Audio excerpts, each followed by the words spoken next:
This journey takes us through the westernmost country of Europe, Portugal. We follow the rail along the famous Douro Valley. The Douro River is the pulsating heart of Portugal, producing the world-famous port wine.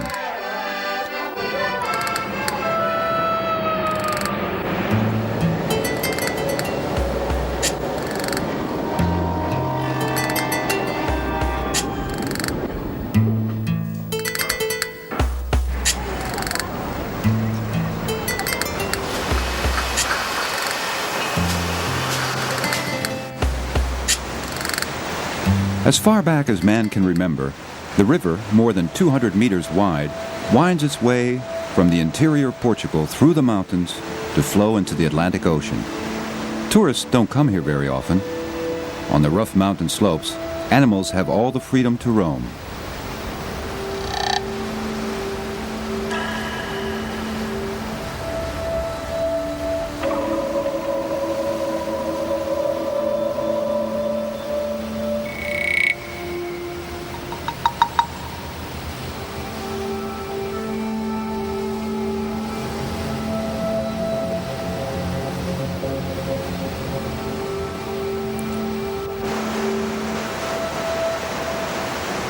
As we go down the river by boat, the landscape changes by the hour. Human hands have worked the slopes here for hundreds of years to grow grapes. The riverbanks offer a panorama of terraced vineyards, kilometers long.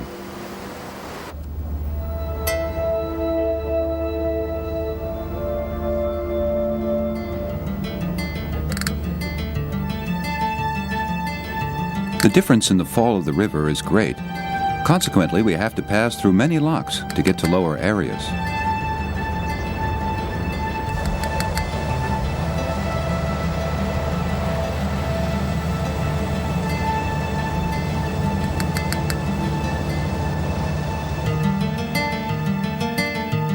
After the Vieira lock, we disembark in Pinhao, a village like many others along the Douro. The mansions were built in the 15th and 16th centuries. Near this village, Ferdinand Magellan was born, the first man to sail around the world. Pinhao is reasonably prosperous. At weekends especially, there is great activity when farmers from the area come to bring their merchandise. The main source of income in Pinhao is port. The success of port is owed primarily to the English. As early as the 17th century, they liked French wines, but were not always able to buy them. They were in permanent wars against the French, so that source of supply was impossible to maintain. They came inland. They passed these chains of mountains that protect the Douro region from the influence of the sea. And they discovered that here there was a small wine production, but wine was very, very good. It was a rich, intense wine. Very much adequate to the British taste. So that's how port was born. Due to this chain of mountains, it's much drier than near the coast. This makes the wines more rich, the grapes more rich in sugar.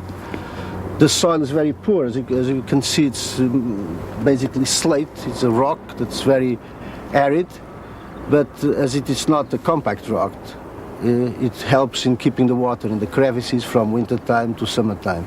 That's why the vines survive the extreme heat and dryness of the Douro summer. Que eu te dei na praia ao luar, cantarei, cantarei mais dia. Meu amor, nosso amor voltará. Pera verde, ó verde pera, e amor do meu coração. Pera verde, ó verde pera, e amor do meu coração. Amor do meu coração, e quanto tenho já é teu. Só a minha alma não quero dá-la a quem me deu. Só a minha alma não quero dá-la a quem me deu. Grapes are harvested in September and October. Nearly the whole population of the Douro Valley is involved.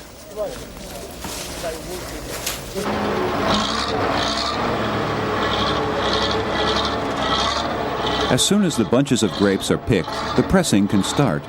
Small farmers have been doing this the same way for centuries.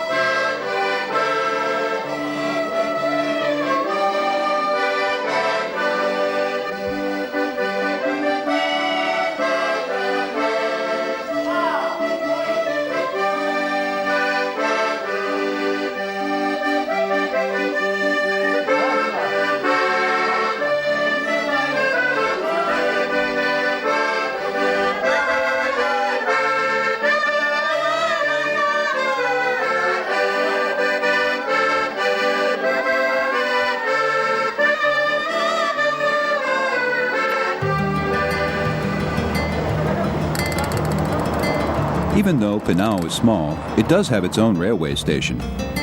Large areas of the station are tiled, and the beautiful sky blue paint of the tiles can be found throughout Portugal.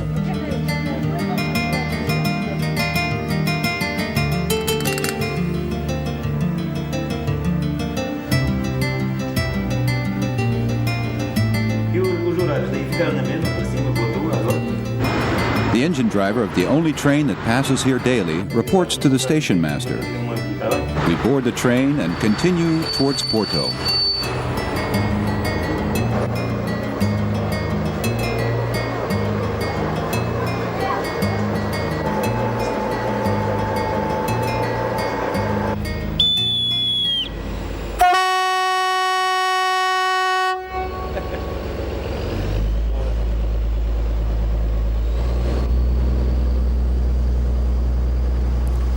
Some decades ago, a steam train ran here.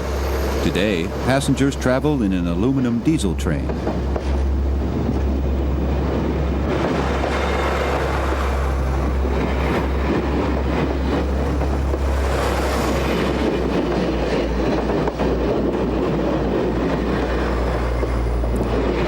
Through the mountains and along the Douro, we head for Regua. The journey is breathtaking.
Regua is situated on the northern bank of the Douro.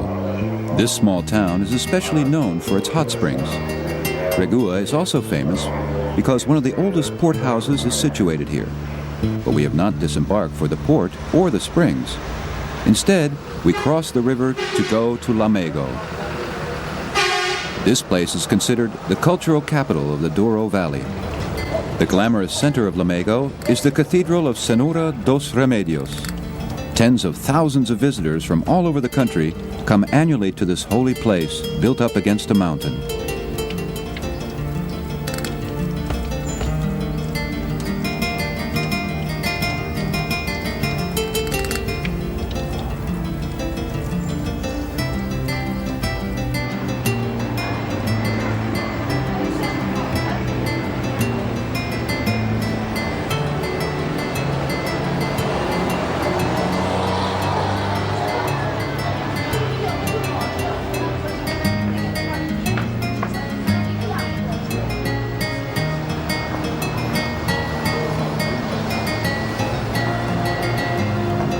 In Portugal, lamego as well as regua are known for the delicate flavor of smoked hams.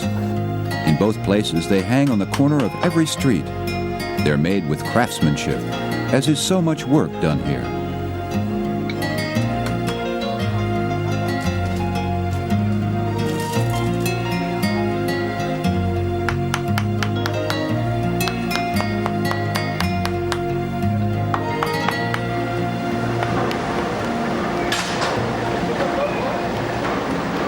The wine growers, who are affiliated with cooperatives, deliver their grape bunches here.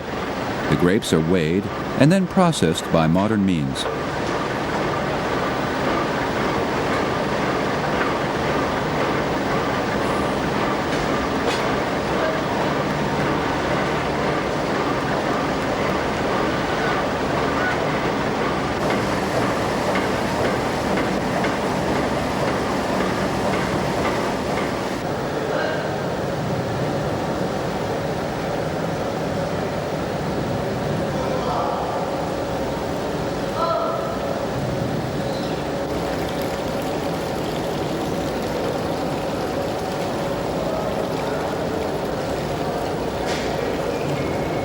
To achieve a good basis for port, the grapes have to meet many requirements.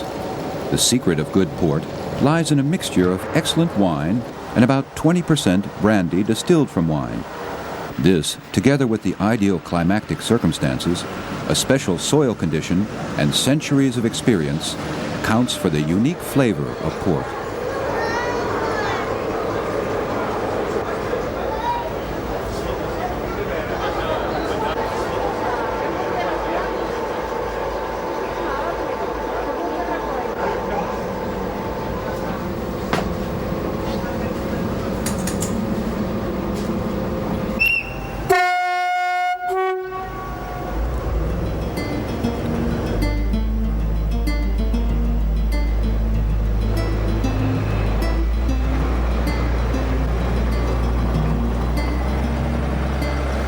Our journey goes on. The railway takes us along the banks of the Douro and then turns towards Losado.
We arrive in Losado. The reason for our stopover are the old steam locomotives. They are in a small museum. In earlier days, they pulled dozens of wagon loads of grapes along the banks of the river towards Porto. The locomotives come from England, like so much in the Port District.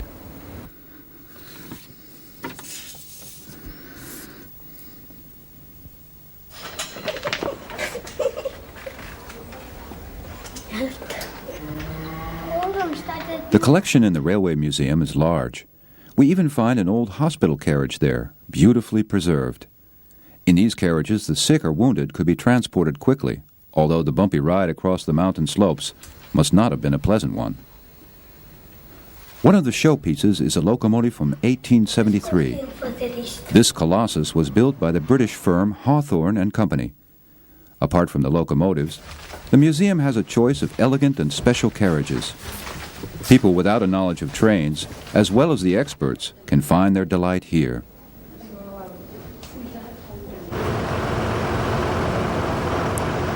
The Rail Museum in Losado also has a little rail line of its own that allows one to make a fine journey through the surrounding mountain region.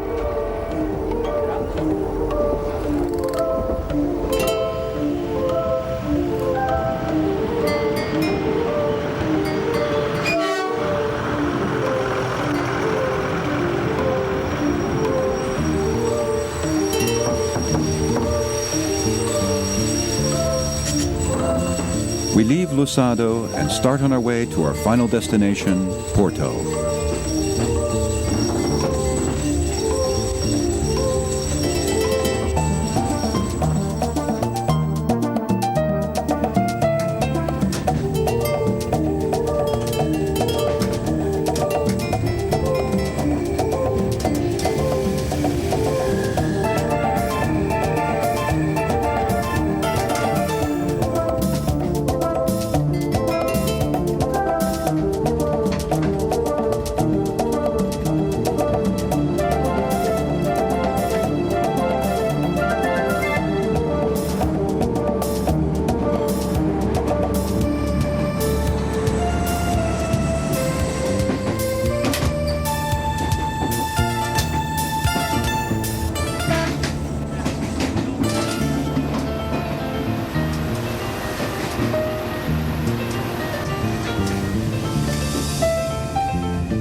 Porto, sometimes called the capital of North Portugal, is situated at the mouth of the Douro.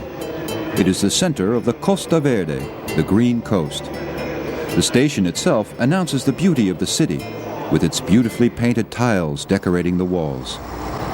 Porto is a town full of Baroque architecture.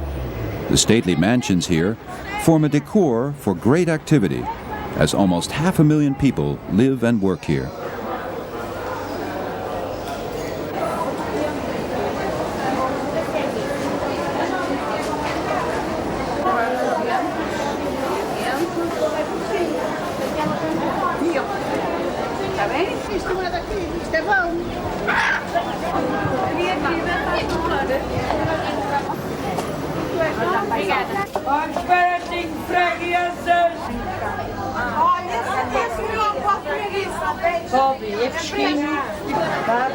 Lá mais uma, bem pesado. Quantas tinha?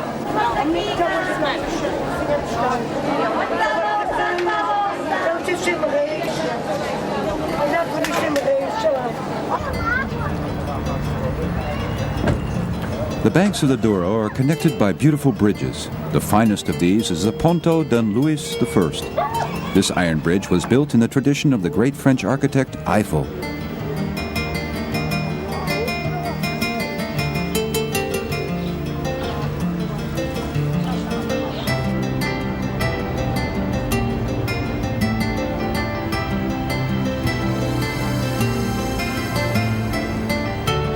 At the foot of the bridge lie port ships that once sailed along the Douro.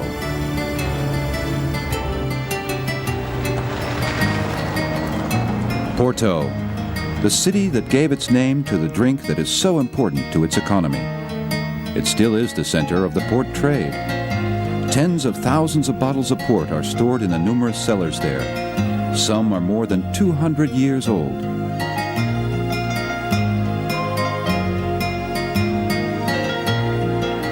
Some port improves in flavor in the bottle. Other kinds are stored in barrels for years. In these barrels, each containing more than 500 liters of port, the process of maturing takes place. The barrels themselves last a long time.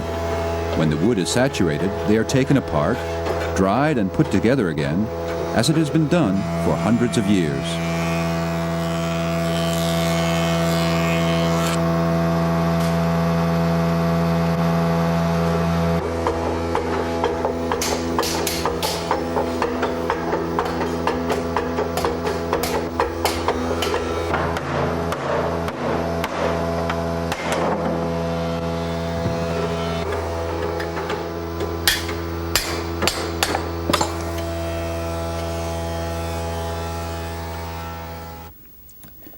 After all the work is done, we now wait for the results of the maturing process.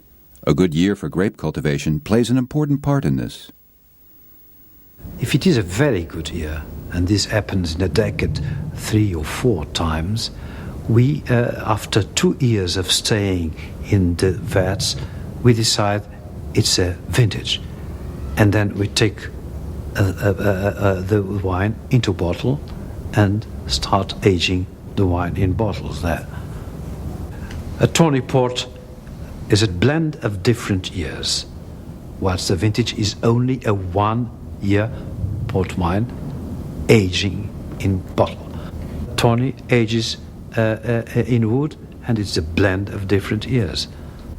We need to have a lot of stock of old wines in order to make the blends. The blends require different years. Not all the years are the same, but the tasting room really needs lots of different years in order to make the blends. So it comes from here, the year 1975, from here it comes the 1980 something, and then there is a blend which they are going to use of different years, of the different characteristics of different years. We tend to say that here in Oporto you have the best conditions for aging. We have lots of humidity, we have lots of good weather, never having the very hot and very cold weather that we have there in the Douro. And on the other hand, we have also all the blenders that really control the wines. They are here and not in the Douro. Once matured in bottle or barrel, the port is still not ready to be sent off. Experienced inspectors test the port for taste, color, and scent, a work that is taken highly seriously.